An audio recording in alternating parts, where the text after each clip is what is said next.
নমস্কাৰ সকলোকে মই আজি মোৰ অন্য এটা ভিডিঅ'লৈ স্বাগতম জনাইছোঁ। আজি মই আপোনালোকক দেখাব বিচাৰিছোঁ মেপৰ সহায়ত যে আমাৰ ড্ৰাইভিং টেষ্টসমূহ ক'ত লয় আৰু ড্ৰাইভিং টেষ্ট লোৱা ঠাইসমূহ কেনেধৰণৰ হয়, আচলতে সমান জেগা হয় নে ওখ জেগা হয়, আৰু ইয়াত কেনেকুৱা পদ্ধতিৰে আমি গাড়ীখিনি চলালে বা ড্ৰাইভিং টেষ্ট দিলে মানে আমি অতি সহজতে এটা ভাল নম্বৰ পাই পিনি আমি কোৱালিফাই হ'ব পাৰিম। তো তাৰে ওপৰত ভিত্তি কৰি মই ভিডিঅ'টো বনাই দিছোঁ যাতে আপোনালোকৰ যথেষ্ট সহায় হয়। আগন্তুক যিহেতু ইণ্টাৰভিউ হ'বলৈ গৈ আছে, সোনকালে জুন জুলাই মাহত ইণ্টাৰভিউ অনুষ্ঠিত হ'ব। আমাৰ মুখ্যমন্ত্ৰী ছাৰেতো সেইদিনা ঘোষণা কৰিছেই এইটো প্ৰচাৰ সভাত। গতিকে সকলো ল'ৰা ছোৱালীয়ে সাজু হওক যাতে ইণ্টাৰভিউত ভাল পাৰফৰ্মেঞ্চ দেখাব পাৰে। আৰু মোৰ আজি ভিডিঅ'টো আপোনালোকে যিসকলে driver constable, Assam police driver constable আৰু আছাম ফৰেষ্ট ড্ৰাইভাৰ কনষ্টেবলত ইণ্টাৰভিউত বহিব বিচাৰে বা ইণ্টাৰভিউ দিম বুলি ভাবিছে, তো তেখেতসকলে ভিডিঅ'টো প্ৰথমৰ পৰা শেষলৈকে মনোযোগেৰে চাব, যথেষ্ট সহায় হ'ব। তো প্ৰথম মেপখন মই আপোনালোকক চিনাকি কৰি দিব বিচাৰিছোঁ। পোনপ্ৰথমতে এইখন যি মই ঘৰ বনাই ৰাখিছোঁ, এই ঘৰ বনাই তলত এইটো বিল্ডিংটো হয়, তাত য'ত নেকি আমাৰ প্ৰথমতে টেষ্ট লয়, য'ত নেকি ভাইভা সোধে যে এইকেইটা হলকেইটাই হল লিখি দিছোঁ মই সেইকাৰণে এক্সাম হল। ইয়াতে এইখন হ'ল মূল দুৱাৰখন, এইখন মূল গেটখন, ইয়াৰ পৰা আমি এনেকৈ সোমাই যাম। মই বাকীডোখৰ ইমান লিখা নাই, যিখিনি আমাৰ দৰকাৰ আচলতে সেইখিনি মই আপোনালোকক আঁকি দেখাইছোঁ। এইখন হ'ল আমাৰ দলং, সোমাই গৈ পিনি ৰাইট হেণ্ড চাইডে এখন দলংখন, তাৰপৰা সোমাই গৈ পিনি এইটো আমাৰ কামাণ্ডো বেটেলিয়ন কেম্পত আমাৰ য'ত নেকি ড্ৰাইভিং টেষ্ট বা ভাইভাৰ সুধিব, ভাইভা সোধা বিল্ডিংটো এইটো এনেকুৱা। তো ইয়াতে হ'ব এই হলটোৰ ইয়াৰ কিনাৰতে এইখিনি গিলাচ এইখিনি খিৰিকী আছে, তো ইয়াতে বহাব আপোনাক। এনেকৈ তিনিখন তাতে টেবুল থাকিব, তিনিখন টেবুলত তিনিজন আমাৰ কিবা কয় ছাৰে আমাক প্ৰশ্ন সুধিবলৈ তাত বহি থাকিব নিৰীক্ষক। গতিকেলৈ আমাৰ এইটো কৰিডৰ হয়, আমি ইয়াৰ পৰা এটা এটাকৈ এনেকৈ লাইন পতাই বহাই থ'ব। তো ৰোল নম্বৰ বেচিছত আমাক এটাকে মাতিব ভিতৰলৈ। তো তেনেকৈ গৈ পিনি যিখিনি পাছ হয় বা ফেইল হয় এই গোটেইখিনিক উলিয়াই নি পিনি এনেকুৱা এখন জেগাতে ইয়াতে বাহিৰত সকলোখিনি ৰখাই থয়। তো ৰখাই থোৱাৰ পাছত আমাৰ 40 মিনিটমানৰ পাছতে আমাৰ ৰিজাল্টটো আহি যায়। আৰু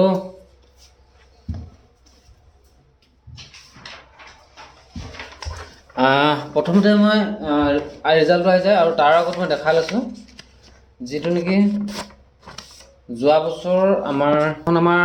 বছৰ যিহেতু ড্ৰাইভিং পোষ্টৰ যিখন আমাৰ হেৰি আছিলে, য'ত নেকি ড্ৰাইভিং টেষ্ট দিব গৈছিলোঁ, ড্ৰাইভিং টেষ্ট দিব যোৱাৰ সময়ত আমাৰ এডমিট কাৰ্ডখন দেখাব বিচাৰিছোঁ আপোনালোকক যে admit card for driving test skill test for recruitment of 36 post of driver constable and 142 post of driver under forest department.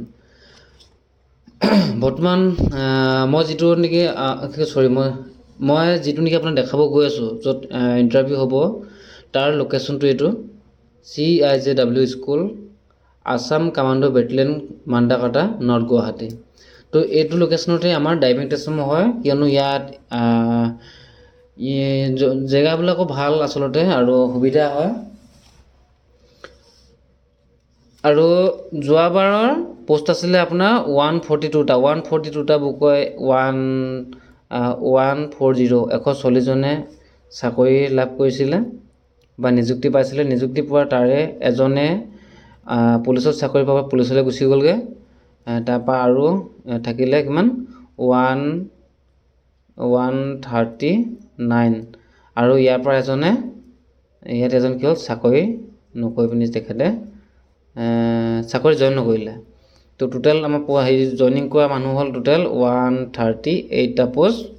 যোৱাবাৰ এইটো ফৰেষ্টৰ ড্ৰাইভাৰত জইন কৰিছে, তাৰ এতিয়া কি কয় 4টা পোষ্ট তাৰ খালী থাকি গ'ল যোৱা বছৰ। তো সেই 4টা পোষ্টটো এইবছৰৰ লগত জইন হ'ব, বা এইখিনি যি নহওক সেইটো গম পালে। তো এইটো হ'ল লোকেশ্যনটো CIJW school, Assam commando battalion, Mandakata, north Guwahati. তাৰপাছত ইয়াৰ যিটো আমাৰ চেণ্টাৰ হ'ল এই বিল্ডিংটো এইটো। তাৰপৰা এইখন গাড়ী যিখন আমাৰ টেষ্ট ড্ৰাইভিং কৰিব। এতিয়া কথাটো মন কৰিব, আমাক যেতিয়া নেকি এই ইয়াতে তিনিজন ছাৰে আমাক প্ৰশ্ন সুধি থাকিব যে গাড়ীৰ বিষয়ে, গাড়ী ধৰি লওক ৰেডিয়েটৰ গাড়ীখনৰ কোনফালে থাকে, বেটেৰীটো ক'ত থাকে, ডাইনামা ক'ত থাকে, কুলেণ্ট ক'ত ভৰায়, ডিজেল গাড়ী পেট্ৰল গাড়ীৰ মাজৰ পাৰ্থক্য কি, বা প্ৰাইভেট কাৰ আৰু কমাৰ্চিয়েল কাৰৰ মাজৰ পাৰ্থক্য ডিফাৰেঞ্চ কি, নাম্বাৰ প্লেটসমূহ কেনেকুৱা ইত্যাদি ইত্যাদি এনেকুৱা ধৰণৰ কিছুমান প্ৰশ্ন আপোনালোকক এইটো ৰুমতে সুধিব। এইটো ৰুমত সোধাৰ পাছত এইখন খিৰিকী দি আপোনাক দেখাই পিনি সুধিব যে বাহিৰত ৰখাই থোৱা গাড়ীকেইখন বা গাড়ীখন আপুনি চলাবলৈ পাৰিবনে নোৱাৰে, বা গাড়ীখন কি গাড়ী, প্ৰাইভেট কাৰ নে কিবা এনেকুৱাকৈ এই খিৰিকীখনেদি দেখাই পিনি আপোনাক কথাখিনি সুধিব।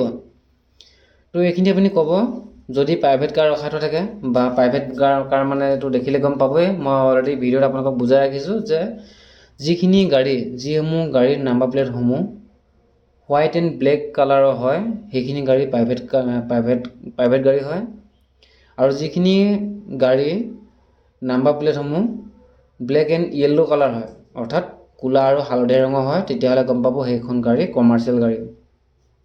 তো ইমানটোৱে ক'ব লাগিব যে আমি এখন দূৰত দেখাৰ লগে লগে গাড়ীখন চিনাক্ত কেনেকৈ কৰিম এখন কমাৰ্চিয়েল গাড়ী নে প্ৰাইভেট গাড়ী। তো নাম্বাৰ প্লেটৰ ওপৰতে আমি কমাৰ্চিয়েল গাড়ী নে প্ৰাইভেট গাড়ী আমি নিৰ্ভৰ বা ধৰা পেলাব পাৰোঁ। তো ইমানটো হৈ গ'ল। ছেকেণ্ড কথা হ'ল যে এই গাড়ীখন যদি তোমাক দেখাই দিয়া হয় ডিজেল গাড়ী নে পেট্ৰল গাড়ী তুমি কেনেকৈ গম পাবা, তেতিয়া প্ৰথম ক'ব লাগিব যে ছাৰ গাড়ীখনৰ বনেটটো খুলি পিনি আমি চাব লাগিব যে গাড়ীখনত ডিজেল ফিল্টাৰ আছে নে প্লাগ আছে। যদিহে প্লাগ থকা হয় তেতিয়া পেট্ৰল গাড়ী, যদিহে ডিজেল ফিল্টাৰ থাকে তেতিয়া ডিজেলৰ গাড়ী। তো চিম্পল কথা দুটা গম পালে, কিয়নো পেট্ৰলো এই কিবা কয় স্কৰ্পিঅ' থাকে আৰু ডিজেলো থাকে। তো গতিকেলৈ গাড়ীখনৰ বনেটটো খুলি পিনি আমি ইঞ্জিনৰ এইখিনি বস্তু চালে মানে গম পাম। বাকী কিন্তু এটা কথা মন কৰিবলগীয়া, পেট্ৰল গাড়ীটো আপোনালোকৰ কুলেণ্ট থাকিব, বা এইটো এয়াৰ ফিল্টাৰ থাকিব, বা এইটো কি কয় ব্ৰেক অইল থাকিব, ক্লাছ অইল থাকিব, ষ্টিয়াৰিং অইল থাকিব, এইখিনি থাকিব। আৰু মানে ডিজেল আৰু পেট্ৰল দুয়োখন গাড়ীতে সেইকেইটা বস্তু থাকে। অৰ্থাৎ তাত কিন্তু এটা বস্তু নাথাকে, ডিজেল গাড়ী হ'লে মানে প্লাগ নাথাকে, আৰু পেট্ৰল গাড়ী হ'লে মানে ডিজেল ফিল্টাৰ নাথাকে। তো এইখিনি কথা গম পালে। তো ইয়াৰ পাছত ইয়াত আপোনাৰ যিখিনি কথা সুধিব, এইখিনি সোধা কথাখিনি মই আপোনালোকক মোৰ ইউটিউবৰ আগৰ যিটো ভিডিঅ' মই ধুনীয়াকৈ বনাই পিনি দেখাই থোৱা আছে। তো কি ধৰণৰ প্ৰশ্ন সুধে বা মোক এনেকুৱা ধৰণৰ প্ৰশ্ন সুধিছিলে মই আপোনালোকক ভিডিঅ'টো আকৌ জনাই দিছোঁ। ভিডিঅ'টো আপোনালোকে চাই ল'ব গৈ পিনে। তাৰপাছত এইখিনি সোধাৰ পাছত আপোনালোকে যেতিয়া নেকি ইয়াতে একগোট কৰিব, গোটাই লোৱাৰ পাছত 30-40 মিনিটৰ পাছত আপোনালোকৰ ৰিজাল্ট আহিব যে ভাইভাত আপোনালোকক কোনখিনি ল'ৰাই পাছ কৰিছে। বহুত টান সোধে আৰু প্ৰায়খিনি ল'ৰাই নাজানে। যোৱা বছৰ আমি দেখিছোঁ বা লগ পাইছোঁ বহুত ল'ৰাই নাজানে, অকল ড্ৰাইভিং কৰিব জানে, বা অকল ড্ৰাইভিং কৰিব জানিলেও নহ'ব, ইঞ্জিনৰ বিষয়ে দুই এটা বস্তু জানিব লাগে। তাৰপাছত মানে সৰহখিনি যোৱা বছৰ 4ভাগৰ 3ভাগ ল'ৰাই ডিছকুৱালিফাই হৈছে এই ভাইভাতে। গতিকে ইমান সহজ বুলি নাভাবিব, আপোনালোকে অলপমান বস্তুটো গুৰুত্ব সহকাৰে লওক। গাড়ী চলাবলৈ সকলোৱে জানে, কিন্তু ইঞ্জিনৰ বস্তুৰ বিষয়ে বা পাৰ্টছৰ নাম ইমান নাজানে। ঘপককৈ যদি আপোনাক সুধি দিয়ে এই ৰখাই থোৱা বলেৰ' গাড়ী বা স্কৰ্পিঅ' গাড়ীখনৰ এই চকা চাইজ নাম্বাৰটো কিমান আপোনালোকে চাই পিনি মোক কোৱাচোন, তেতিয়াহ'লে গৈ পিনি চাই জানিব লাগিব। যদি আপুনি চাবই নাজানে বা কোনটোক চাইজ নাম্বাৰ বুলি কয়, কেনেকৈ ধৰা পেলাব, আপুনি কেনেকৈ ক'ব। গতিকে এইখিনি বস্তু জানিবলগীয়া হয়।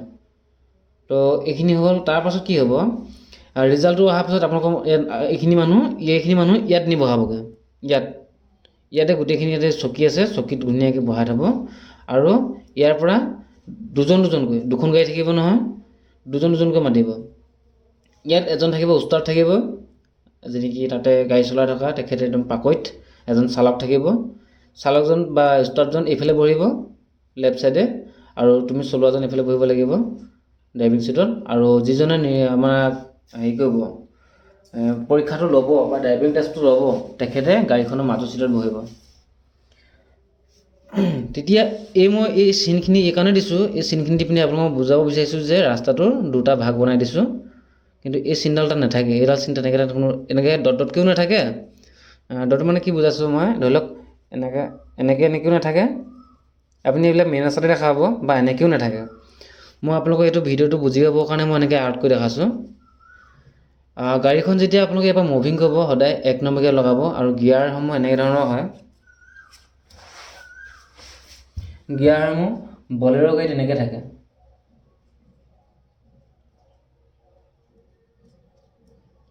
এইটো মানে ৰিভাৰ্ছ গিয়াৰ দেই, এইটো first gear, second gear, third gear, fourth gear, 5 gear. কিন্তু যিখিনি স্কৰপিঅ' গাড়ী গিয়াৰটো কেনেকুৱা হ'ব?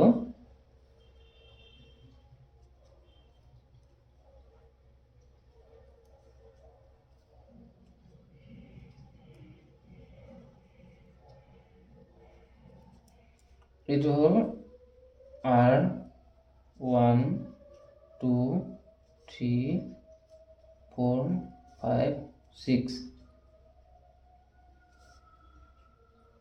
Second, third. আচ্ছা, এইকেইটা বস্তু বাৰু বুজি পাইছেনে আপোনালোকে? ইয়াত হ'ল কি হ'ল, এইটো যিটো মই দেখাইছোঁ, এইটো আঁকি পিনে এইটো হ'ল ফাৰ্ষ্ট, ছেকেণ্ড, থাৰ্ড, ফ'ৰ্থ, 5, এইটো ৰিভাৰ্ছ গিয়াৰ। অৰ্থাৎ এইখন গাড়ী গিয়াৰ কেইটা বুলি ক'লে মানে আমি ক'ব লাগিব যে গিয়াৰ হ'ল 6টা গিয়াৰ, 6টা, বাট 5 ফ্ৰণ্ট 1 ৰিভাৰ্ছ, অৰ্থাৎ 5টা আগলৈ এটা পিছলৈ। টোটেল ক'ব লাগিব যে গাড়ীখনৰ গিয়াৰ 6টা, 5টা গিয়াৰ আগলৈ আৰু এটা গিয়াৰ পাছলৈ। ঠিক তেনেকৈ এখন স্কৰপিঅ' হয়, স্কৰপিঅ' গিয়াৰটো নমুনাটো মই দেখাইছোঁ আপোনালোকক আৰ্ট কৰি পিনি। ৰিভাৰ্ছ গিয়াৰটো অকণমান লেফ্ট হেণ্ড ছাইডে চুকলৈ এইটো আগলৈ থাকে আৰু ৰিভাৰ্ছ গিয়াৰ, তাৰপৰা ফাৰ্ষ্ট, ছেকেণ্ড, থাৰ্ড, 4, 5, 6। এই স্কৰপিঅ' গাড়ীখনৰ গিয়াৰ থাকিব 7টা। ইয়াত হ'ব আপোনাৰ 6 ফ্ৰণ্ট 1 ৰিভাৰ্ছ। তো এইটো বুজি পালে? যদি আপোনাক এইখিনি প্ৰশ্ন যেতিয়া সোধে আপুনি ক্লিয়াৰলিকৈ এনেকৈ যদি ক'ব পাৰে, তেনেহ'লে আপোনাক গম পায় যে আপুনি গাড়ীৰ বিষয়ে আপুনি কিমান জানে। তেখেতসকলে দুটা প্ৰশ্ন আপোনাক সোধোঁতে আপোনাক গম পাই যাব বা চিনি পাই যাব মানুহজন কিমান পাকৈত হয়। তো এইটো হ'ল। তাৰপাছত ইয়াৰ পৰা গাড়ীখন মুভিং কৰাৰ সময়তে আপোনালোকে প্ৰথম 1 নম্বৰ গিয়াৰ লগাব। ইয়াৰ পৰা 1 নম্বৰ গিয়াৰ লগাই লৈ পিনি লাহে লাহে এইটো ছাইডতে ওলাব, কিন্তু এই ছাইডলৈ ভুলতো নাযাবগৈ। যিডাল মই আঁচডাল দেখাইছোঁ মানে এনেকৈ ৰাস্তাটো সমানে দুভাগ কৰি ল'ব আপোনালোকে। এই ছাইডলৈ যাবলৈ চেষ্টা নকৰিব। তো গাড়ীখন লৈ পিনি ওলাই লাহে এইখন দলং হয়, দলংখনত এই 1 নম্বৰ গিয়াৰ যে আহি পিনি ক্লাছডাল দবাই পিনি 2 নম্বৰ গিয়াৰ লগাই ল'ব এইখনৰ পৰা। আৰু তাৰ জেগাডোখৰ সমান জেগা নহয়, ওখ জেগা হয়, পাহাৰীয়া জেগা যিহেতু। এই দলংখন পাৰ হৈ পিনি 2 নম্বৰ গিয়াৰ পৰা লাহেকৈ এইখন জেগাৰ পৰা পূৰা এখন একদম মানে ওপৰলৈ মই লিখিছোঁ কাৰণে আপ বুলি, এইটো ওপৰলৈ যিটো আপটো, এই যিডাল আঁচডাল দিছোঁ এই আঁচডাল ইফালে পাৰ নহ'ব, এইফালে থাকিব গাড়ীখন। ইয়াৰ পৰা লাহে এইফালে যে পাৰ হ'ব ন, এইটো হ'ব আপোনাৰ কি হ'ব, ৰাইট হেণ্ড ছাইডে আপুনি টাৰ্ণিং লৈছে। গতিকেলৈ যেতিয়া আপুনি এইফালৰ পৰা গাড়ীখন ঘূৰাওঁতে এইকণ জেগাতে মনত ৰাখিব দেই, এইকণ জেগাতে কি কৰিব, গাড়ীখনৰ ইণ্ডিকেটৰ দিব লাগিব ৰাইট হেণ্ড ছাইডে। আপুনি ৰাইট হেণ্ড ছাইডে যাব যে, যিহেতু এখন ৰাইট হেণ্ড ছাইডে আপুনি ইণ্ডিকেটৰ দিব লাগিব। গতিকে সেইটো এটা পইণ্ট হয়। তো ইয়াৰ পৰা আপুনি ইণ্ডিকেটৰ দি পিনি লাহে 2 নম্বৰ গিয়াৰত লাহে উঠি যাওক। তাৰপৰা ইয়াৰ পৰা দবাই দিয়ক 3 একদম গৈ পিনি ইমানত পাব, যেতিয়া এইকণতে আপোনাক ক'ব, ঠিক ইমানমান জেগাতে আপোনাক ক'ব ৰখা বুলি ক'ব।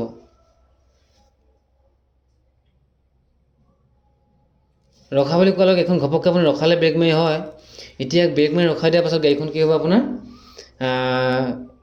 এই 3 নম্বৰ গিয়াৰত যে আপুনি গৈ আছিলে গাড়ীখন, 3 নম্বৰ গিয়াৰ পৰা লগালগ আপুনি 1 নম্বৰ গিয়াৰ লগাব লাগিব। যদি বলেৰ' গাড়ী হয়, বলেৰ' গাড়ী বুলি যিকোনো গাড়ী হওক, ইমানটো গিয়াৰ নমুনাটো মানে 3 গোট হোৱা গাড়ীখন তৎক্ষণাত আপুনি 1 নম্বৰলৈ যাব লাগিব এনেকুৱা। এতিয়া মন দিব এখনতে, যেতিয়া আপুনি ইয়াত 1 নম্বৰ গিয়াৰ লগাই দিব, 1 নম্বৰ গিয়াৰ লগাই দিয়াৰ পাছত ব্ৰেকডাল বা ভৰিটো আঁতৰাই দিয়া লগালগ গাড়ীখন পিছলৈ গুচি আহিব চাব, কিয়নো এইখন এচলীয়া জেগা হয়, পূৰা হেলনীয়া জেগা এখন, হেলনীয়া জেগাত। এতিয়া গাড়ীখন কি কৰিব, আপুনি হেণ্ড ব্ৰেক ইউজ কৰিব লাগিব। গতিকেলৈ আপোনাৰ ঘৰত থাকোঁতে এতিয়া হেণ্ড ব্ৰেক কেনেকৈ ইউজ কৰে, বা এচলীয়া জেগাৰ পৰা আপুনি গাড়ীখন অলপো পিছলৈ নহাকৈ গাড়ীখন ওপৰলৈ কেনেকৈ নিব, এইখিনি বস্তু বৰ্তমান ঘৰত প্ৰেক্টিছ কৰি থাকক। তাৰপৰা ইয়াত কি হয়, কিছুমান গাড়ীয়ে এই ইণ্টাৰভিউ লোৱা গাড়ীবিলাকৰ হেণ্ডব্ৰেকডালে কাম নকৰে। তাত কি কৰিব লাগিব, আপোনালোকৰ এই ভৰিৰ ব্ৰেক আৰু এক্সেলেটৰ দুটা সহায়তে গাড়ীখন আপুনি আগলৈ নিব লাগিব, অকণমানো পিছলৈ নহাকৈ। তেতিয়া কি কৰিব জানে, তাত ধৰি লওক এনেকৈ থাকিব, মই দেখাইছোঁ, অলপ মন দিব দেই কথাখিনি। কিনতে মই আপোনালোকক বহুত ভাল এটা কথা কৈ আছোঁ। বাওঁ ভৰিটোৰ কাম এটাই, অকল ক্লাছ দবোৱা, আৰু সোঁ ভৰিটোৰ কাম হ'ল দুটা, এটা হ'ল ব্ৰেক দবোৱা, এটা হ'ল এক্সেলেটৰ দবোৱা। গতিকেলৈ যেতিয়া ক্লাছডাল দবাই থ'ব, হেণ্ডব্ৰেকডালটো কাম নকৰে আৰু ব্ৰেকডাল দব খাই আছে এনেকৈ, তো এই সোঁ ভৰিটো অলপমান এনেকৈ বেকা কৰিব লাগিব। বুজি পাইছে নহয় মই কেনেকৈ দেখাই আছোঁ? এনেকৈ অলপমান বেকা কৰি পিনি সোঁ ভৰিটোৰ যি জোতাযোৰৰ আগচোৱা এইখিনিতে এইটো কিবা জোতাযোৰ এই আগচোৱা ব্ৰেকৰ ওপৰত থাকিব আৰু গেৰুহাটো অৰ্থাৎ জোতাযোৰ পিছ চাইডটো সেই এক্সিলেটৰ চুকলৈ এনেকৈ পেডেল উঠাবলৈ চেষ্টা কৰিব। তেতিয়া ক্লাছডাল লাহেকৈ অকণমান এৰিব, জাষ্ট অলপমান, গাড়ীখন যদি পিছলৈ নাযায় বা কি ষ্টাৰ্টটো বন্ধ নহয় দেই, তালৈকে মন দিব। আৰু এই যিডাল আপোনাৰ ব্ৰেকডাল যে গচকিছে, ব্ৰেকডালৰ পৰা ভৰিটো লাহেকৈ এনেকৈ উঠাই অকণমান এইফালে আকৌ এনেকৈ ডাউন কৰিব লাগিব, মানে এনেকৈ হ'ব। এনেকুৱা হ'লে মানে কি হ'ব, এইফালে এক্সেলডাল দব খাই যাব আৰু ব্ৰেকডালো উঠি যাব, লগতে আপুনি ক্লাছডাল এৰি পিনি গাড়ীখন আগলৈ নিব পাৰিব। তো এইটো এটা বস্তু আপোনালোকে ঘৰত অলপ চেষ্টা কৰিব লাগিব, তেতিয়া আপোনালোকে ধুনীয়াকৈ আগলৈ নিবলৈ পাৰিব। তো এনেকৈ কৈ নি এইফালে কৈ ধুনীয়াকৈ ঘূৰাই পিনি এনেকৈ দি এইখন পাইছোঁ বুলি এনেকুৱা নিনিব দেই। এইখন জেগা মানে কি হ'ব, ৰিক্সৰ জেগা। ওপৰৰ ওপৰৰ পৰা নামি ঘপককেইখন টাৰ্ণিং হয়তো, এইফালৰ পৰা বাইক গাড়ী কিবা আহি থাকে, ডিপাৰ্টমেণ্টৰ গাড়ী চাড়ী আদি কৰি ইণ্টাৰভিউত নাহে যদিও আপোনালোকে সেইটো সময়ত কি কৰিব, এই ছাইডত নাযাব, এইটো আপোনাৰ ৰং ছাইড হয়, সেইটো মানে ভুল লাগিব। যদিও ওচৰ হয় আপোনাৰ এফালে যাবলৈ এনেকৈ কেতিয়াও নাযাব, গাড়ীখন আপুনি ধুনীয়াকৈ এনেকুৱা পৰা এনেকৈ ঘূৰি আহি পিনি ইয়াৰ পৰা 1 নম্বৰ গেটটো লগাই একদম ভৰকৈ গৈয়ে থাকিব। নোৱাৰে যিহেতু 2-3 লগাব চেষ্টা কৰিব, দৰকাৰ নাই। 1 নম্বৰ গেটে গৈ থাকক ইমান মানৰ পৰা 2 নম্বৰ গিয়াৰ লগাই পিনি 2 পৰা লাহেকৈ এনেকৈ যাওক, এনেকৈ ইয়ালৈ লৈ যাব। ইয়াত নিয়াৰ লগে আপোনাক ক'ব গাড়ীখন ঘূৰা বুলি। তাৰপাছত ইয়াৰ পৰা যেতিয়া আপুনি গাড়ীখন ঘূৰাব ক'ব, এইকেইটা খুঁটি যিকেইটা দেখিছে, খুঁটিকেইটা দেখা পাইছেনে বাৰু? এইকেইটা খুঁটি যে, এই খুঁটিকেইটা হ'ল আপোনাৰ তাত ঝাণ্ডা খুঁটি, যিকেইটা আপোনাৰ ফ্লেগ লগাই থ'ব, খুঁটি পুতি থ'ব ইয়াতে। গাড়ীখন যেতিয়া ৰিভাৰ্চ কৰি ভৰাব, যাতে খুঁটিকেইটাত অকণমান নালাগে, সেইটো আপুনি ধ্যান দিব। আৰু ৰিভাৰ্চ কৰোঁতে আপোনালোকে গিলাচখন খুলি পিনি মূৰটো গিলাচৰ বাহিৰলৈ উলিয়াবলৈ একদম চেষ্টা নকৰিব। যদি এনেকৈ গিলাচ খুলি মূৰটো বাহিৰলৈ উলিয়াই চাই ব্ৰেক কৰোঁতে, তেতিয়া আপোনাৰ কি হ'ব, নাম্বাৰ কাটি দিব।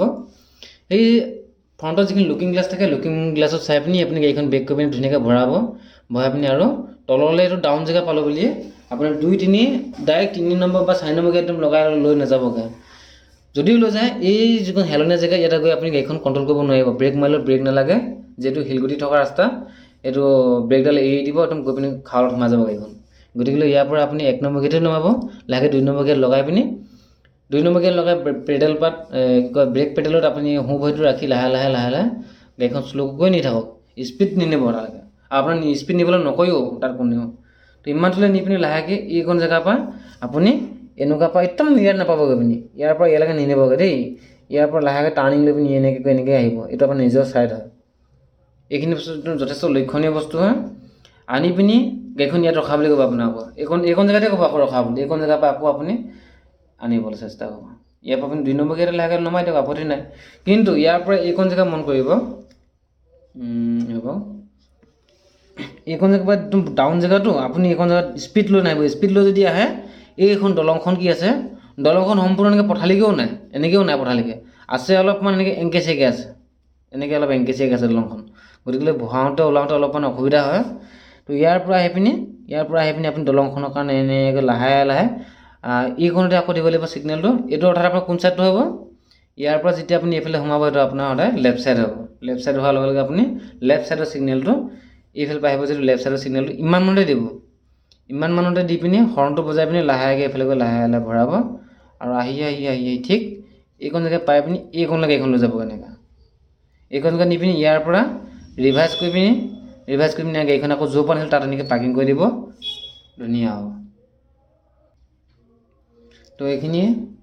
তো মই শিকোৱা ধৰণে যে কথাখিনি আপোনালোকে ভালকৈ মনোযোগে শুনিছে বা কৰে, তেনেহ'লে এক্সামত ভালকৈ পাছ কৰিব। তো আজি দেখাবলগীয়া ইমানখিনি আছিলে, ধন্যবাদ।